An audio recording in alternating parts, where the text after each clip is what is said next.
Kötü kız dediğiniz plastik veya alüminyum değil. yoksa alırım. Ama biraz daha bir şeyler yapın ya. İnan normalde tek fiyat. Bir daha seneye bir daha geleceğim. Ama ben size ne dedim? Dedim ki Şunu bir düşünelim. önemli değil sana. Tabanları da asla tamam mı? Bir şey de değil. İşe giriyor. Peki herkes kaç en son? Yani götür. Evladı. Ha uygun olsun dersin bakalım. Bu da konulmasın. Hani özellik olarak bakın. Bunun boşu da olsa. Bunu anladım. Bu iyi. Yani şunu içinde bir yer alıyoruz. Hem ebatını göstersin hem o kırışık. Öyle değil. Bak mesela burada boş hali düzgün duruyor. Ama bunun için öyle. Boşun. Tamam kapat.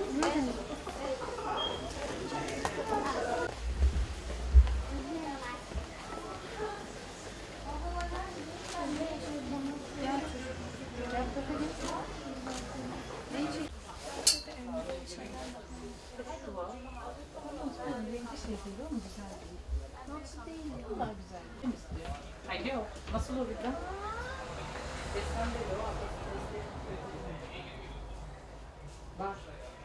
Vallahi insanlar kendi bünyeleri çapında, kendi idare edecekleri şekilde çocuklarına bir şeyler almaya çalışıyor. Ama burada sadece bütçe önemli. Yani çocuğun sağlığı falan önemli değil bence. Çünkü bütçeye uygun olmadıkça hiçbir şey anlamıyor. Yani özellikle kanserojen içermeyecek, yabancı maddeler olmayacak. Onun haricinde işte sırtı pedli olacak, sırtı ağrıtmayacak. Yani kullanışlı, biraz da sağlam, ucuz olmayacak. Güzel bir ürün alırsanız uzun süre kullanılacak. Sağlıklı olur yani. Şimdi kitaplar çok ağır. Ona göre sağlam çanta aldığı zaman, büyük çanta aldığı zaman çocuğun sırtını çok ağrıtıyor. Ona göre boyuna, işte kilosuna vesairesine göre özenerek seçilirse daha sağlıklı olur çocuk için. Öncelikle ilkokul çocuklarında çantanın yerli üretim olmasına özen gösterilsin. Yurt dışı, Çin menşei olan uzak doğu ürünlerinde uzak durulsun. Çünkü hem imalatçıya destektir hem de daha kaliteli ürünlerimiz var. İmalatçımız burada gerçekten kalitesi çok yüksek ürünler üretebiliyor. Artık eskisi gibi yurt dışına bağımlı değiliz. Bizim burada üretilen ürünler kalite olarak yurt dışından daha kaliteli. Çantanın kalitesini soruyorsanız kumaşın su geçirmez özelliğine dikkat edilmeli. Kolonlarındaki dikişlerin ekstra bir yapılmış dikişlerle desteklenmiş ürünlere bakılmalı. Onun dışında yerli ürün tercih ettiğinizde zaten ürününü satan arkadaş yerli ürünün de arkasında oluyor. Sonrasında da bir hizmet veriliyor.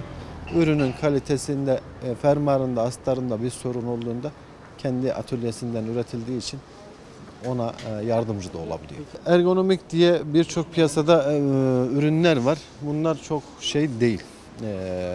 Çocuklara ergonomik yapı yok, sırt ortopedik. Onlar dediğim gibi yerli üretimlerin içerisinde zaten mevcut.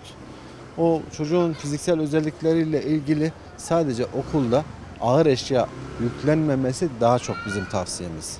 Ürünün sırt çantasıyla bir alakası yok. Ürüne çok daha eşya yüklendiğinde o çocuk zaten kamburlaşıyor. Ondan dolayı kitaplarının daha çok azaltılarak ya da okulda bırakılarak taşınmamasını biz tavsiye ediyoruz. Markaya dikkat etmemek lazım. Benim için kaliteye bakmak lazım, işçiliğine bakmak lazım, malzemesine bakmak lazım. Şimdiki gençler yönlenmiş markada marka. Marka benim için sıfırdır. Çocuklar için bir tercihte bulunmak yani o anneden babadan yani. Çocuklar şimdi sosyal medyada gördüğü için markaya yönleniyor. Senin yani malın kalitesi altın da olsa beğenmiyor. Yani şimdi çocuklar kendi bildiğine bak, annenin babanın dediğine gitmiyor artık. O eski usuller kalmamış artık. Şimdi çocuk ne beğendi onu almak zorunda anne baba, onun için de sıkıntı çekiyor. Markaya yönlendiği için. Ben diyeceğim bu kadar.